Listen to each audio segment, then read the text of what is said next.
In this video, it begins, okay? We're going to start to see how verbs change shape to give us tense, voice, mood, person, and number. Now, the key to this is on pages 4 and 5 of the master chart. This is a work of art. Actually, of all the master chart, I am most proud of this. If you understand this chart and how these verbs grow from the root to the stems and multiply out into their various forms, you get the Greek verbal system. And I think you'll see this is doable. The patterns are there, and I've tried very hard to show you how those patterns manifest themselves in various ways. Now, today we start with the personal endings. So if you look up in the upper right-hand corner, you'll see the personal endings. These are very important because you'll see they give you a lot of information. The first thing they tell you is the person and number. But they also will tell you the voice, and they'll tell you some things about the tense. So these personal endings are your friend. And in fact, you need to have them down cold. Remember how earlier I said, boy, you got to know that noun endings chart. If you could just learn that noun endings chart, man, you're halfway home, because that's like the key that unlocks so many mysteries. In the same way, this personal endings chart will unlock just all kinds of mysteries for you when it comes to verbs. So you should have it down like this. O ace a amen eta usi. Amai a etai amatha estha antai. On sn amen eta on. Amen u eta amatha estha anta. So I know, sounds like gibberish right now, but those endings, as you will see, are your friends because they will give you so much information. Let me show you how that works. Oh, what a gorgeous chart. You guys, I promise you, you will be saying that. You will be saying that before the semester is over. Right now, it looks, I know, pretty overwhelming, but this is a chart which shows you all the patterns by which Greek makes verbs. All right, but we must walk before we run, grasshopper. So we start very simply today by simply attaching personal endings onto a verb. Now the verb we will use is luo. Luo right here means I loose. Why luo? It's sort of a strange verb, loose. It's not even that common in the New Testament. Any guesses? Because it's short. It's very short. Lu, just 2 letters. So it makes a good paradigmatic verb, so we can tack our endings onto this verb very easily. We don't have to type out a big, long Greek word. Also, luo is a very regular word, so it's a great one to practice on. So luo, we'll see later why this is significant, but it's built on the present tense stem. This is how you'll look it up in the lexicon later. It will be listed as luo. But let's attach some personal endings. So here's what we're going to do. We're going to take this chart right here, the personal endings chart, and we will attach these endings onto luo. And you can see we'll make some present tense verbs, and we will make some imperfect tense verbs. So here it is, our first verb, luo. Luo means I loose, okay? But now why? Remember, the stem of this verb is lu. And so when we attach this omega onto the end, it becomes I loose. Okay, now why I loose? I want you to notice some things about this omega. First of all, it's first person singular, which means it's I. The second thing I want you to notice is that it's active, which means that the I is doing the action. I loose. Not I am loosed, which would be passive, but I loose. So it's active. It's also primary. Generally speaking, when you're in this top part of this chart right here, in the primary endings, you're in the present time. When you go to the secondary endings down here, it will be past time. So this is I loose, not I loosed in the past time, or I was loosed down here. It's I loose, active. So this is a primary active ending, and it's first person singular, so luo means I loose. Now watch this tricky stuff right here. When you shift the ending from o, omega here, to amai, it becomes middle passive, okay? It's middle or passive, okay? One or the other. We'll just talk about the passive since the middle translation is actually very rare. So let's just talk about passive. And remember, if something's passive, it receives the action. So rather than I loose, it would mean I am loosed. See, it's happening to the I here. Still first person singular, still in the present, so it's I am loosed. Now let's go past time and tack on a secondary ending, on. Now notice when we do this, we move into a different tense. We go from a present tense to the imperfect tense. The imperfect tense is ongoing action in the past time. So we'll translate it, I was loosing. It's ongoing in the past, okay? But there's our ending. Lu on means I was loosing. Not I loose, but I was loosing. Now notice here that we also have an epsilon on the front. What's that? Well, that's called an augment. And the Greeks, when they went into past time, they always augmented the front of the word. If the vowel stem started with a consonant, the augment is always an epsilon. So lu becomes elu. And then the on tells you that we're imperfect here. Elu on. Elu on means I was loosing. And then if I want to make this past time passive voice, I use the ending amen. Again, because it's past, we have the augment. And then because it's passive, we have this amen ending. Elu amen. I was being loosed. Here is a summary of everything so far. Now notice I'm taking first person singular endings out of all four quadrants. The primary means that we're in present time. Secondary endings mean we're in past time. Active endings mean that the subject is doing the action of the verb. And in the middle passive endings, the subject is receiving the action of the verb. So we've talked on o, amai, on, and amen. So luo meant I loose. I do it, present time. Luamai meant I am loosed. It's happening to me, present time. Eluon means I was loosing. We translate it ongoing because the imperfect tense is always ongoing action. So eluon means I was loosing. I'm doing it in the past time. Elu amen means I was being loosed. It's happening to me, ongoing past time. Now the confusing thing about this is English, not Greek. Please notice how in English the verb doesn't change much. Well, it does. It can become ed or ing. Strange things happen to the verb. But also we have all of these helping words that have to be added. Notice how elegantly Greek does all of this. Our problem, and you'll get tired of me saying this, but it's true. Our problem is very rarely Greek. Our problem is English. Look at the primary active endings. O, ace, a, amen, ete, usi. Say it with me. O, ace, a, amen, ete, usi.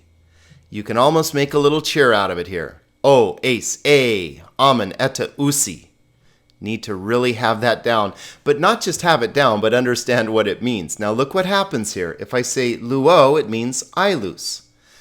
Primary active ending. I'm doing the loosing in present time. If I say lues, it means you loose. Can you see why? It's a second person singular ending, ace. Primary active, second person singular. So o, ace, and now a. Lue means he, she, or it looses. Notice this oddity that we've seen before, that in the third person singular, English has gender. Nowhere else. But so lue means he, she, or it looses. Luamen means that we loose. Luete means you all loose. Okay, you loose, plural. No good grammar in English to say plural form of you. And then luusi means they loose. Third person plural, they, right? So luusi means they loose. This little nu on the end is called a movable nu, and it's used depending on whether the next word starts with a consonant or not. So it may or may not be there. So usi or usin, either way. Luo, lues, lue, luamen, lueta, luusin. Notice how we get all this information just with these endings. Also, look at English. Notice that the word loose doesn't change, except notice in the singular, a third person singular it does, which is just an oddity of English. But for the most part, you can't see the person and number in the verb itself in English, right? You have to use pronouns. I, you, he, she, it, we, you, they. You have to use these pronouns in English. Otherwise, you wouldn't know the person and number. In Greek, you don't need the pronoun because the person and number is embedded in these personal endings. Pretty slick, eh? Look with me now at the primary middle passive endings. Amai, a, atai, amatha, estha, antai. Say them with me.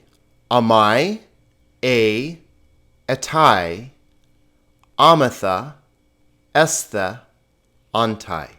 And again, do it like a cheer. Amai, a, atai, amatha, estha, antai. Or a chant, or whatever you prefer. But notice what happens now when we put these on the end of this verb stem lu.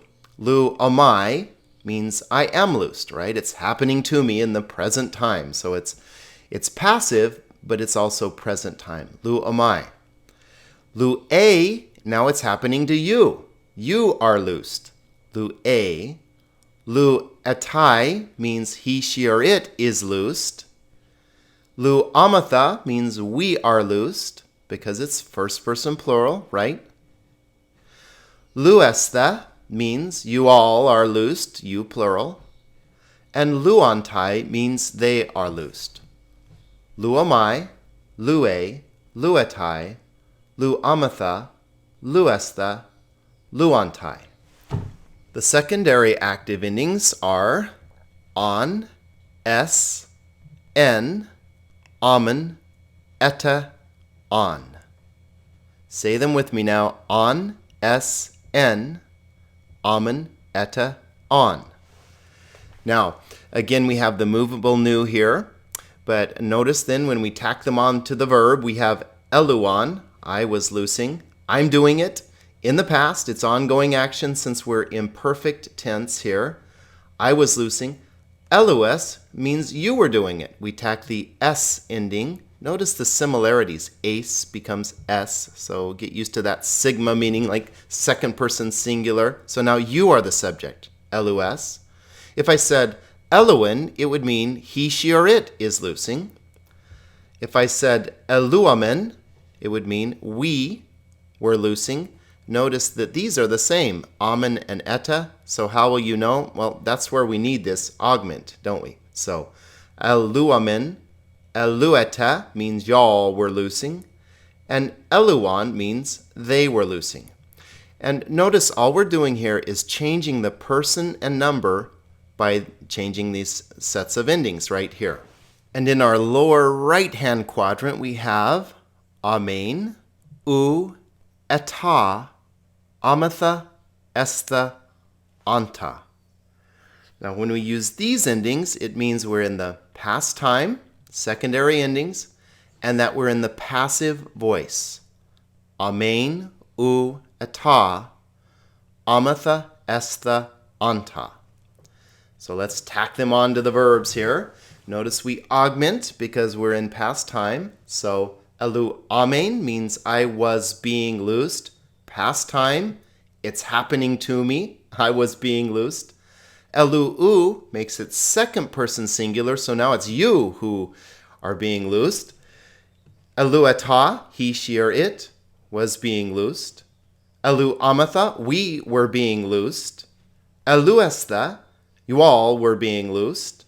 And elu anta, they were being loosed. Notice all we're doing is changing the person and number by changing these endings around. So here it is. Wow. Spend some good time just looking at this chart. As I've said, there's probably nothing you can do to help you along with your Greek verbals than to really get this chart down. Let's just say it again. O ace a, amen eta usi. One more time. O ace a, amen eta usi. One more time. O ace a, amen eta usi. The middle passives. Amai e atai, amatha estha antai. Amai e atai, amatha estha antai. Amai e atai, amatha estha antai. All right, the secondaries. On, S-N, amen eta on. On, S-N, amen eta on. On, S-N, amen eta on. Oh, you're going to have nightmares about that, aren't you? But hey, that's good nightmares. How about the secondary middle passives here? Amen u ata, amatha estha anta. Amen u ata, amatha estha anta. Amen u ata, amatha estha anta. Seem a little repetitive what I'm doing here? Yeah, it is. That's what you really need to do. But don't just learn the endings, understand what they are doing. Realize that when you use, for example, primary active endings, they change form to give you person and number. They also tell you about the time and whether they tell you that it's an active voice. The primary middle passives tell you present time with a middle passive voice. Secondary actives tell you past time, active voice. And then the secondary middle passives tell you past time, middle or passive voice. Very quickly now, so you don't get angry at me later, I want you to know that these endings will change their shapes a little bit depending on the tenses and various things that happen to verbs. But the basic shapes are there, and so they're very important to see.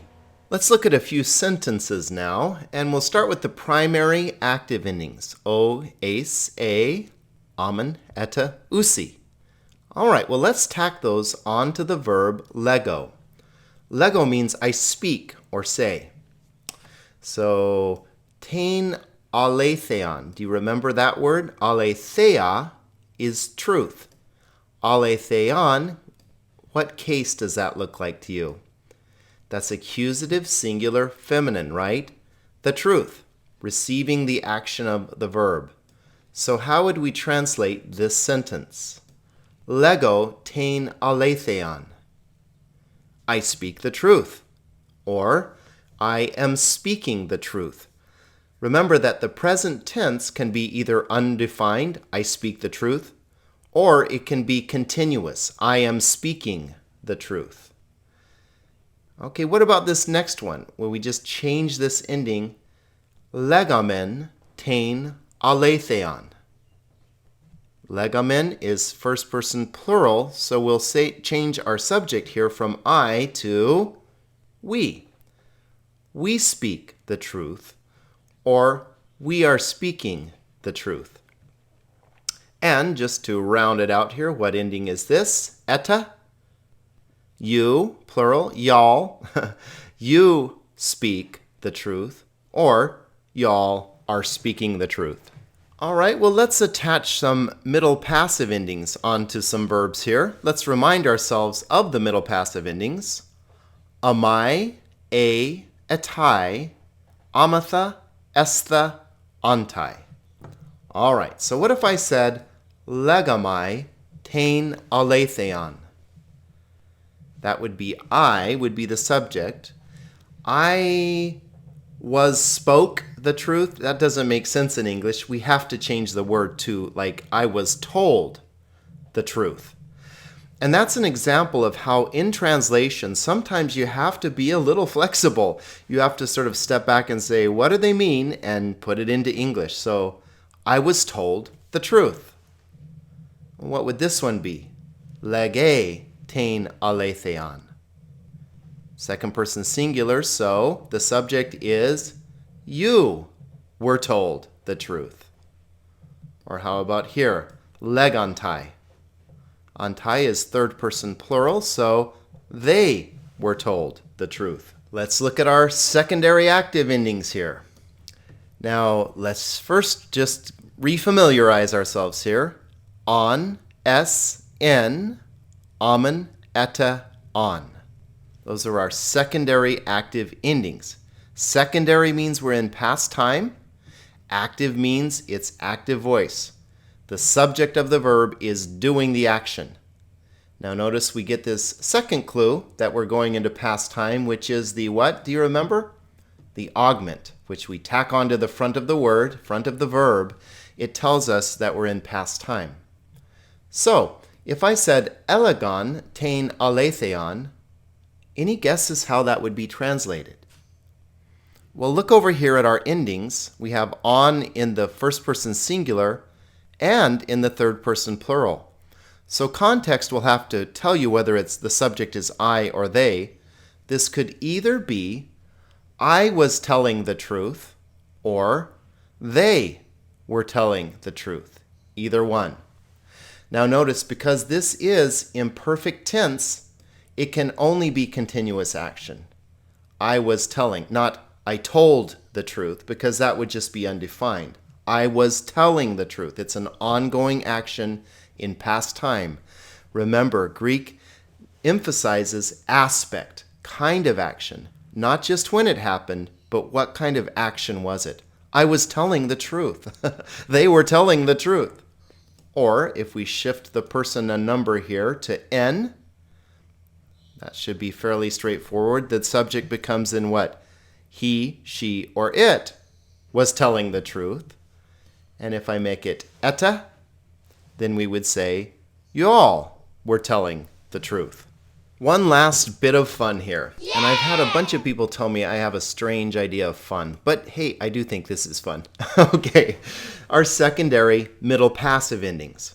Okay, and let's remember, these are amen, u, eta, amatha, estha, anta. Remember secondary, so it's past time. Middle passive, and we'll go passive, so the action is happening to me. So we have to maybe think this through a little bit. So what does elegamein tein aletheon mean?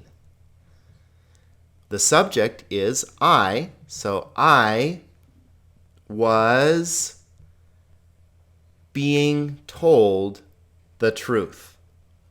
Okay, this is imperfect, so we'll translate it continuously, right? Being told, and it's passive, so it's happening to me. I'm told. I don't say it, I'm told it. Again, we have to shift the verb in English.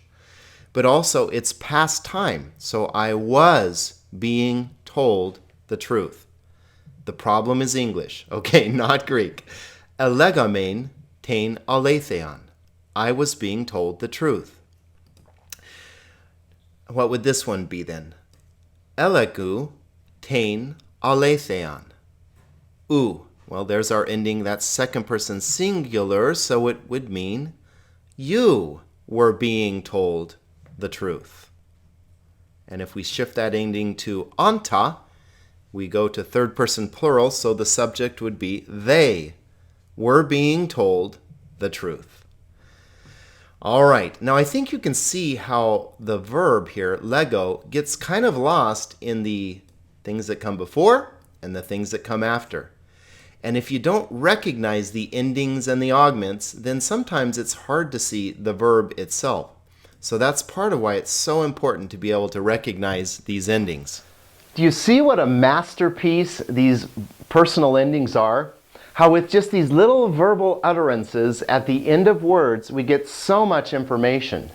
These are incredibly important to learn.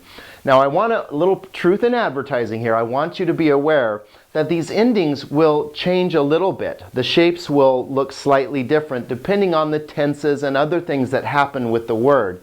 So don't be frustrated by that, but understand this is like the skeleton. You need to understand these four basic quadrants really well. The primary active personal endings are o, ace, a, amen, etta, usi.